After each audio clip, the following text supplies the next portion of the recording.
Good morning, Mark from Sharkbait here. Over the years, we've had a few people who don't have access to seeing an Avet reel up close and personal trying to get an idea of the relative size. Kind of hard to do that with the photographs that we use, unless we were maybe comparing an SX with a golf ball or something like that. So I thought this will be the quickest video I think we've done in some time. Maybe in 2 minutes time we can go through the sizes and give you an idea by way of video, which is a little more difficult to do in the text, about the relative sizes and capabilities of the Avet reels.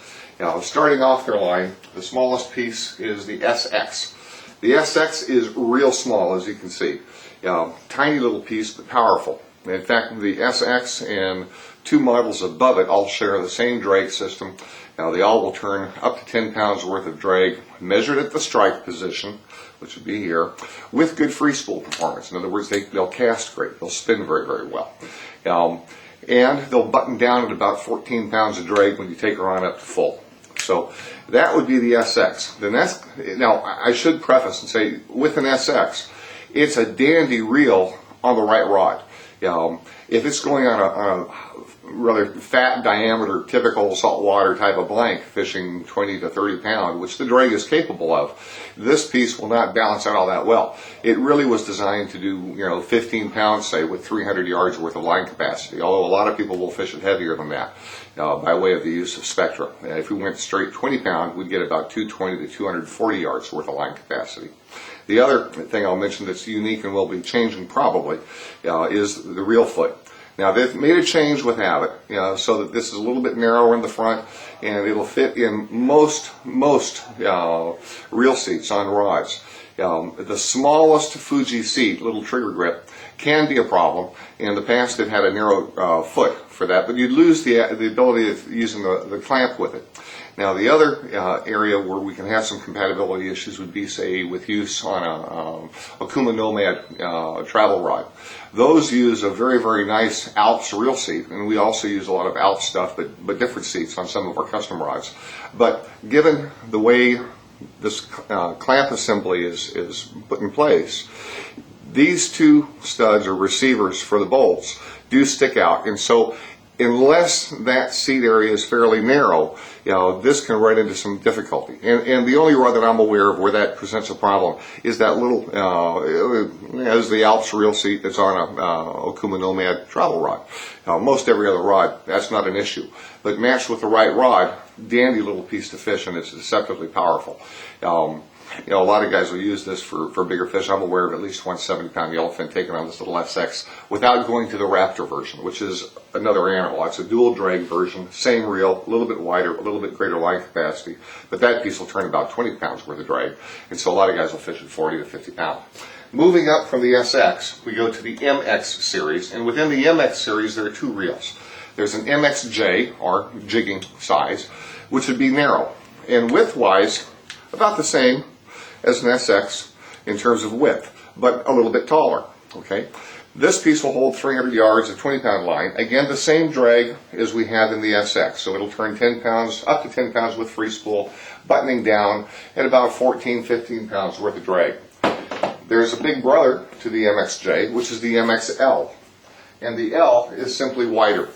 Okay, so if we hold them both up, you can get an idea. It's about, I'd say, at most a half-inch wider, with the MXL. The MXL lends itself real well to fishing 20 to 30 pound line. Same with the J piece, but the L, if you have a plan, like this is a single speed, this would be a single speed. In a two-speed mode, that L lends itself real well to fishing, say, 30 pound. What a lot of guys will do will be to put on, say, 300 yards of 50-pound spectra, and then fish these guys up to that 30-pound level. If we put 300 yards of 50-pound spectra on this piece, you'll have a fairly short top shot, I'll say in the neighborhood of 50 yards. If we do the same on this piece of 20 pound.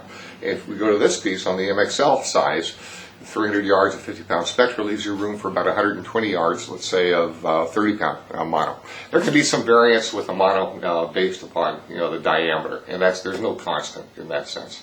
For an SX, a lot of guys will run 30-pound spectra at 300 yards, and then load on another 120 yards of 20-pound mono on top of that.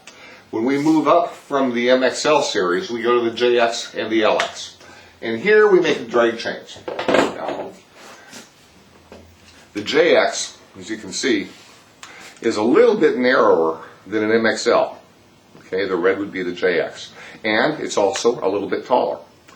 The JX and LX are the same reel, just like the MX and MX, or MXJ and MXL, but a JX and LX, the bigger brother, again, same piece, difference would be the width again.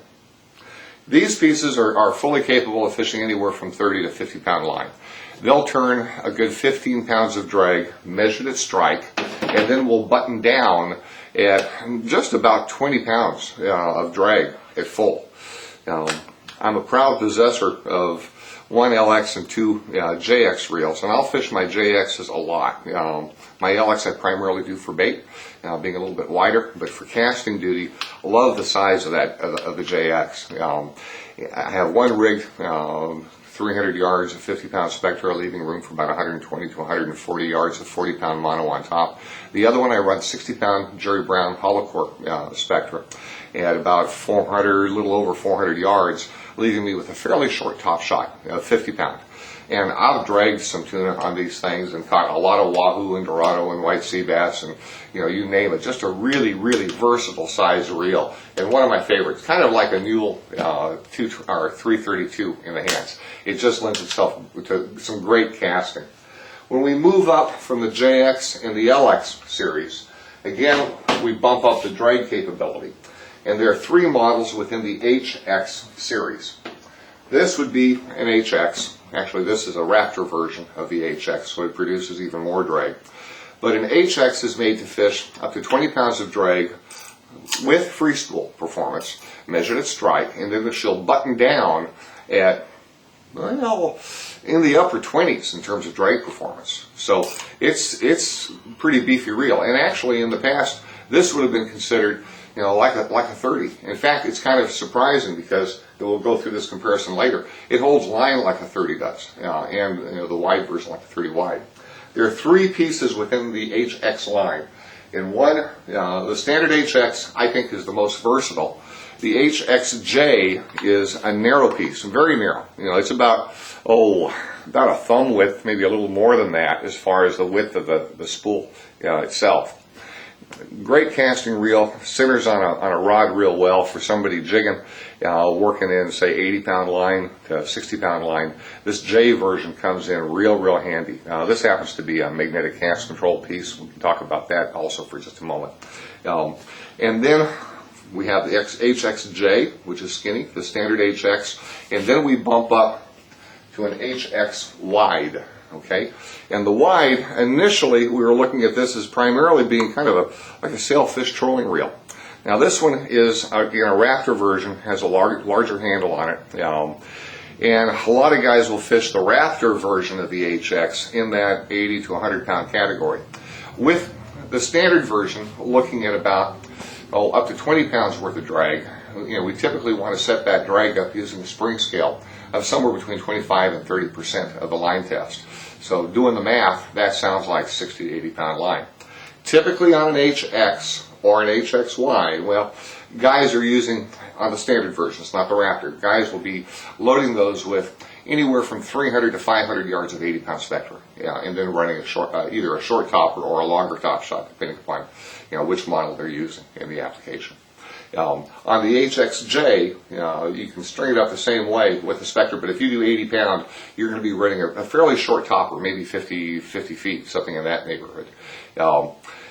I think a better way to go on the J is to go 65 pound Spectra, unless we're fishing this like a jig reel and doing the vertical jigging, at which point you can do 80 to 100 pound on the Spectra and have adequate line capacity in the neighborhood of 300 yards.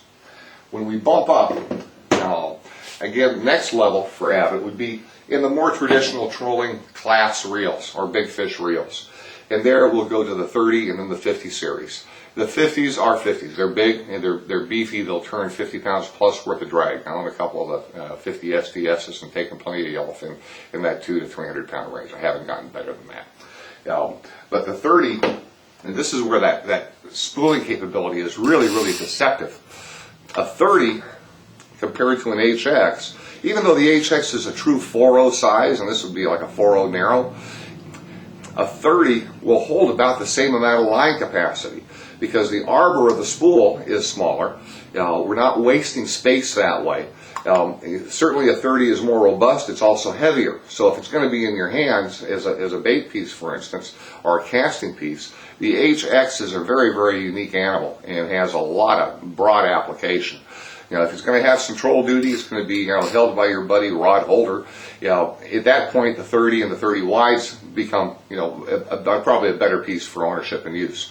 But you can see, line capacity wise, these HXs will hold the same sort of line capacity as would a 30. Pretty amazing and very deceptive, that way. And similarly, when we get into a 30 wide, like this gunmetal piece, the HX wide lines up pretty closely to that and has about the same sort of line capacity in a much lighter weight. So that's the standard rundown in terms of sizes on these pieces. When we get into the 30s, a lot of guys, in the past, a 30 was a 30-pound reel, IGFA type style. That's evolved quite a bit. The drag curves on the 30 series will turn better than 35 pounds worth of drag with good free spool performance, and they'll button down in the upper 40s. The 50 series will do over 50 pounds worth of drag. We're not going to be stand-up fishing with those sort of drag levels. Maybe 30 pounds will be where I would be comfortable. Well, maybe not comfortable, but where I'd probably fish for a bigger tuna. That just gives you that much more headroom. Just like a car motor, you'll have a much longer engine life if you lope along at 3,000 RPM than if you were to bump it up and try and drive the thing at 10,000 RPM. Bad things happen when we get on the outside edge of something's capability. It's nicer to be conservative. The reels are no different in that respect. So that's a rundown of the sizes. Probably taking a couple of minutes of your time, but hopefully that's of some help in figuring out which piece is right for you and matching up with a rod in your specific application. Thanks for watching, and we'll see you again soon. Bye-bye.